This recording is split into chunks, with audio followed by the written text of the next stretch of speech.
dies in a car. Now, I don't think this is the same. This is the same story about the CPS. Yeah, this it. Okay, this is it. Yep. Because I just seen a video 2 weeks ago of a father going into the mall and they broke the window to I get his saw it. children out. Yeah. They said when they broke the window to get his children out, it was 117 degrees inside his car. It was another woman. She was in the gym working out. They had to get her kids out, and she was parked in front of the gym, like the first parking spot to walk in. Yeah, Child, and she in here working out. she ain't had an L on her now. Nah. Oh hell, this is sad. Let's just play the video. Got to count, knew his color. 3 years old. Knew all the animals. He was very intelligent. This week in Alabama, a family is demanding answers after their 3-year-old died while in custody of the Department of Human Resources, the state's version of Child Protective Services. Officials say the driver stopped for food, tobacco, and at home, leaving the boy for hours in a car that likely exceeded 150 degrees. According to nonprofit Kids in Car Safety, on average, 40 children die each year in hot cars. 16 kids have died this year. Majority can be prevented. Even if you leave the window cracked a little bit, that doesn't help. That's the misconception that caused a 9-year-old girl to die this month, according to Houston Fire Chief Thomas Munoz. Officials say her mom knowingly left her in the car while working an 8-hour shift, as access to childcare might have been an issue. That shit's sad. It's sad because, first of all, kids are the least protected demographic in the world. Thanks. The least protected. You would think that people that are having children have things should. Let's talk about should. See, this is where we I don't deal in should. I deal in what is, but people should have things in place when they have children, and because children are a big responsibility. Children affect your life. Children should be a point where you say, I put away the childish things and I become an adult because I'm raising a child to become an adult one day. And seeing these people, I just don't understand how you could leave a child in the car for one. That is fucking crazy because children are so loud and playful. And if you put them in the car, you got to know that you got children with you. But then I guess if you're a person that don't have, I can't really wrap my mind around it. How you could just forget a child in a car. What they said? 12 years later, still no school, no teachers hired, no students enrolled. Make that make sense. Exactly. But yeah, but as far as this 3-year-old dying in the car, then I got to ask the question: why was this child in CPS custody already, and then getting treated like this? See, a lot of people. What we're doing now is a lot of these positions that people held were positions of care. Well, it wasn't about the money. I just felt like I wanted to give back policemen, firemen, CPS, teachers, principals. Like those are positions that people typically have because it wasn't about the money. I knew I was going into this profession. I wasn't trying to make a lot of money. I cared about students. I cared about the future. I cared about, my imprint on life. I felt like I was helping the future. But now I just need a fucking job. I need a check. It's all about a check. It's all about a check, dog. Yeah. It's you would think they would, because you got CPS involved. Right. I'm going to a safer environment, yet you are met with the same neglect, same lack of care that you took, that is out of the fry pan into the fire type deal. Yeah. And this is the type of shit that it should be outrage and protest. Yeah. Talking about some fucking George Floyd. What an outrage on this. You don't get none. What a protest in front of CPS headquarters on this. You know why you don't get none? No protest? Because they ain't told to be outraged by it. You only get outrage or protest from black people or just people in general when they're told to be outraged and protest things. Like we talk about COVID. How COVID was handled, vaccines, people dying from mismanagement. We were told this thing, this day, this thing, that day. They had to count on the screen about people dying. You mean to tell me every time I turn on CNN, here go another million people died. Here go another million people died. But you could go and protest Black Lives Matter? That don't make sense. Y'all clear the streets and y'all telling us we can't go to work. You can't make no money. You got to be 6 feet apart. If somebody's sick in your house, they got to stay in the room by themselves. But And then every time I turn on TV, it's a million people down. But I can go out here and burn some shit up. I can shoot motherfuckers. I could be Kyle Rittenhouse. What? Crazy, man. I could be out here and be in George, Florida, get choked out by the police and COVID going on, and I'm out here with counterfeit money and shit like that. Come on now, like it doesn't make sense. The way they handled that, we should have told shit up, but they didn't tell us to tell shit up because of COVID. They didn't tell us, hey, yeah, the government kind of funded, that shit in Wuhan lab. Now that was a whole thing that was taboo. You couldn't talk about, the government funding gene altering shit and all of this conspiracy shit. You couldn't talk about that. But soon they say, hey, a white man just killed a black man. We need y'all to go protest, tell shit in your own hood and shit like that. Then you're gonna be upset. It's a sad situation nowadays. These kids are just being left for dead. Like I said, I watch this. When I'm working, this is what I watch, just crime body cam footage all day and just listen to these stories. And I go to the house, mother come out, no dad ever is present. Mother comes out, they go in, find a dead child. Yep. Like what we gonna review Wednesday? They just a random stop. Because she was speeding, riding dirty tags. And it bears the question, how many people just are riding around with dead children or just dead people in their cars because their licenses and plates are clean? This was just a random stop. And the dude, you see it on the video, he said, man, he had this other officer, which seems to be new. He said, hey, man, I smelled something. He said, go by the car and see if you smell something odd. Yeah, we got to review that because we got to. Seeing grown men break down like that, that hurt me because the other officer said, hey man, get yourself together. Yeah.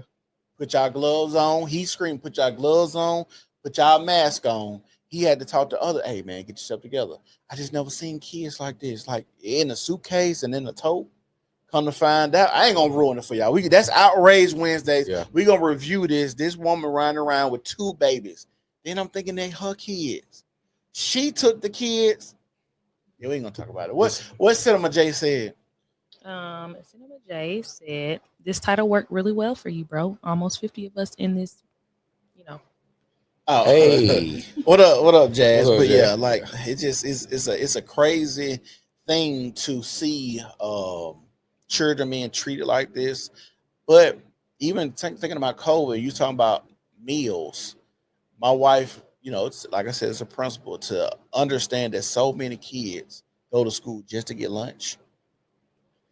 Did you see that white girl that's suing because she passed school, but she illiterate? No. She's suing school. Yes, you can look at her. She's suing school. She's illiterate, but they passed her. This George Bush fault now. The no child left behind. This George Bush fault. That's correct. And that's the problem we having now on the internet. We got so many retarded motherfuckers out here in regular class with us. But then I told my dad, I said, they don't have slow class no more. He said, because everybody retarded. They don't need slow class no more. And I said, you know what? You might got a point. You might got a point. Everybody down here slow. That's one thing that we haven't really grasped is that, you had because we used to call it the short class. We called it the LD class. LD short. We used to joke a lot. So, he in the short class, the glass class, so short bus and shit like this. So 6 people in the class. We graduated and we have gotten older, but as we've gotten older, it ain't that separation anymore. It's not this class over here and our classes on this hall. Everybody is interacting and having sex with each other. It's all type of shit going on. You know what's funny? We got this word that got popular called inclusive. Yeah, everybody got to be motherfucking included, right? Yeah. So participation trophies. Participation trophies and shit like that. But they say most people are in relationships with people on the same IQ level. And they say poor people and slow people have more kids than anybody else. So then you wonder why you see like a picture of the girl I sent you today. Mm-hmm. Remember, I sent him a picture of a girl that went to school with me. Got 4 kids, 4 different baby daddies, and her first baby daddy got killed in a shootout with the police. I remember we talked about that, but looking at the dynamic where people are, because I know how men can be. Men are very opportunistic. So you may have a woman a female that's slower, Mm-hmm. you're gonna see a guy's gonna see that and he's gonna prey on that. Yeah. So you look at the deadbeat daddy epidemic. It kind of makes sense. Well, I'm finna just use her for sex and get the hell on because I know she is incompetent or lower IQ. But see, we don't do things like this anymore. See, back in the day, I still remember my mom having a conversation with one of my church members back in the day. Yeah. And I told you, I had a girl that was at church. She was in the middle school class with us, right? Like 8th grade, 9th grade, whatever. Mm-hmm. And she was real shapely, had a fat ass and stuff. So I'm thinking she eyes because she looked young, right? And what I noticed is a lot of people that ain't mentally, cognitively up there, mm-hmm. they don't age as fast because they're not receptive to what's going on around them. So they age slow. So this girl look like she's our age. This girl 21, right? Mm-hmm. So the conversation that her and my mama's having is, should she get her daughter fixed? So I don't know if they do that nowadays where you can go in, hey, my daughter retarded. I need y'all to go on snip her so she won't reproduce and nobody won't take advantage of her. And the reason that conversation came up after church, because you could tell that she was like having an issue with everything that was going on with her daughter. But she said she walked in the room and her daughter was playing with herself. So she knew that the daughter was, exploring with, mm-hmm. Her sexuality or with sex and stuff like that. Yeah. So, and then she started noticing, like I said, she was shapely, big titties, big ass. And it's like, men was looking at her.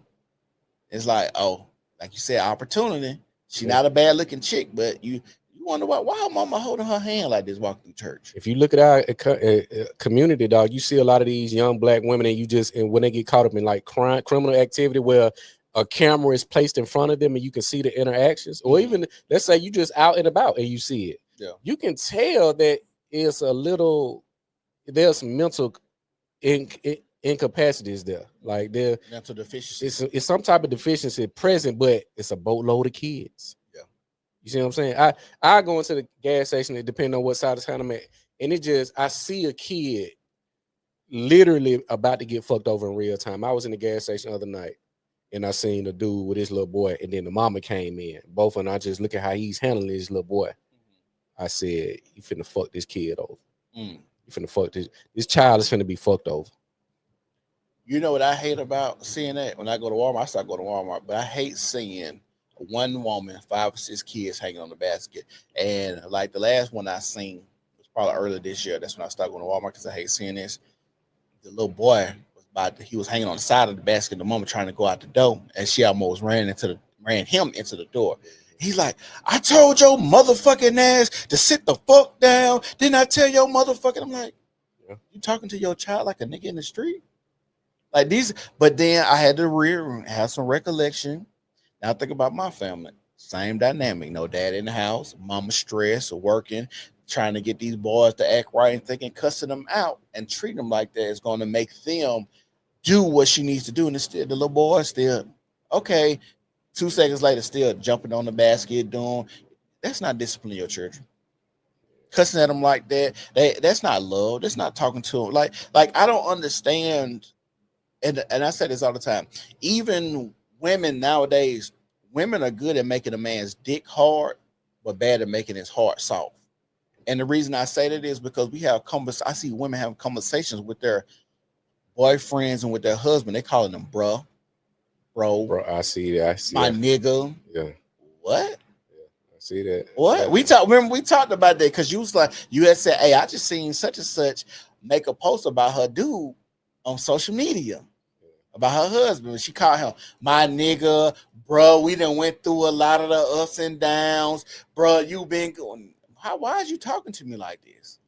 It ain't nothing enduring. It ain't no pet names. It ain't no bae, no boo. My love muffin, my sweet potato pie. My toaster strudel. It ain't none of that. It's just, bro, my nigga. Like, huh? What you say on that? She said something else. What was the second one? No, that was hers. But I was gonna say, go ahead. I talk about this all the time, but women that scream at their kids, or parents in general, you don't teach your kids critical thinking skills, right? Because why is jumping on the cart bad? It's not. He was being a kid. But my thing is this, like, you're jumping on the cart, you could fall down. Okay, you could hit somebody else, you could run into this door and tear it up, you could cause harm to yourself.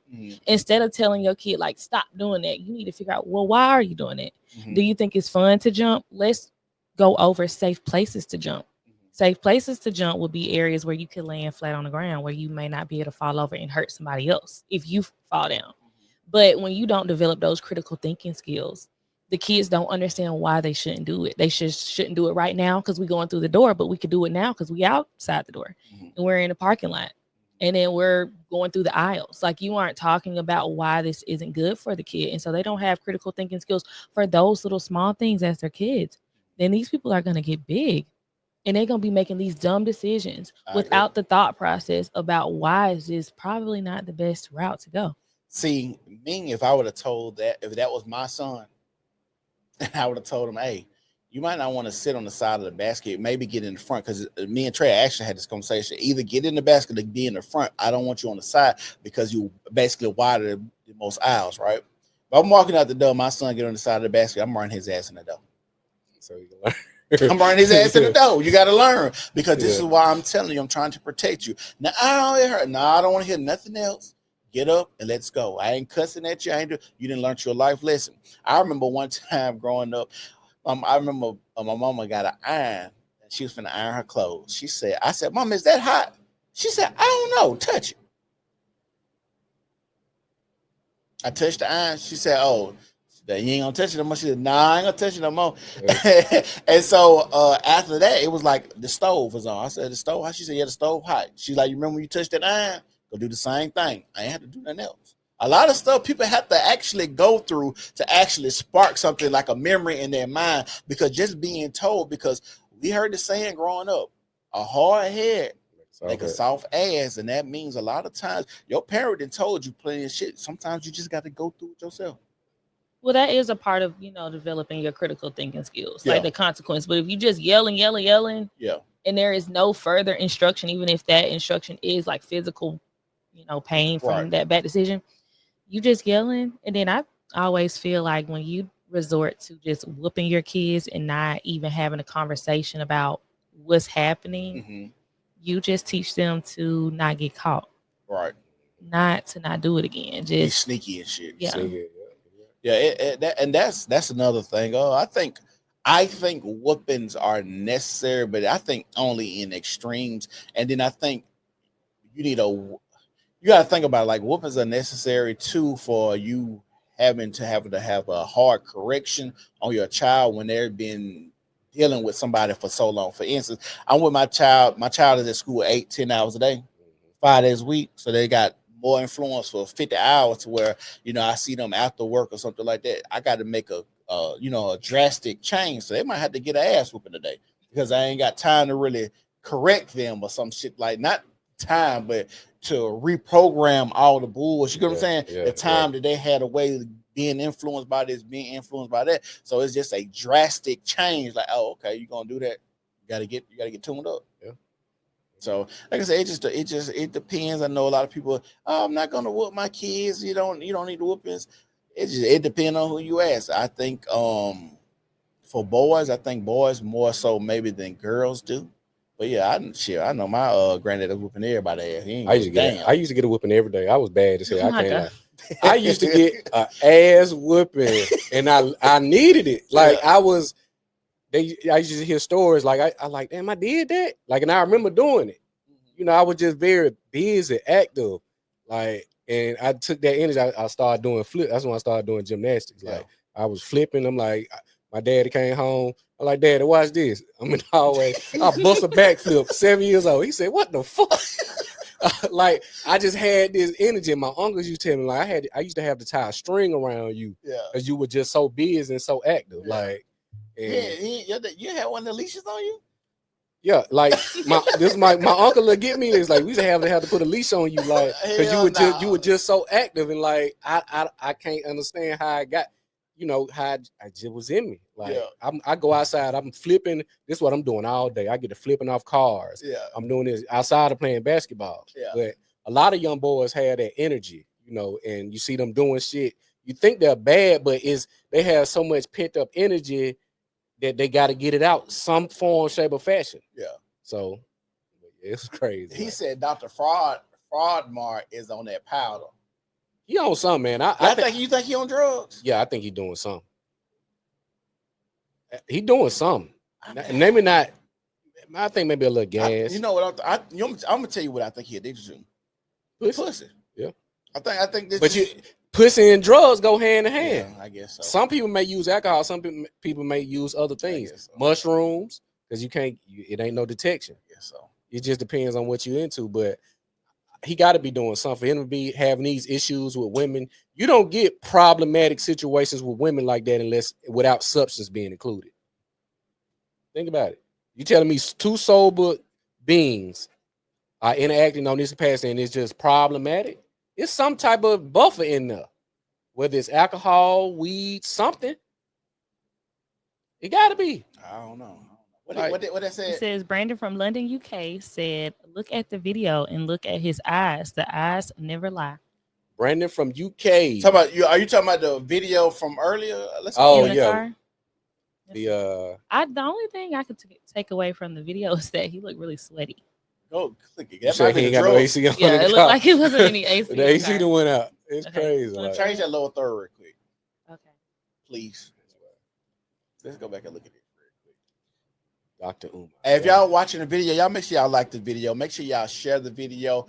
If y'all watching, do y'all think Dr. Umar was right in asking for money? Put a 1 in the chat for yes.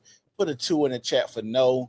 Are you going to donate to Dr. Umar? And put in the chat if you have donated to Dr. Umar's school or any of his endeavors. Do you think the school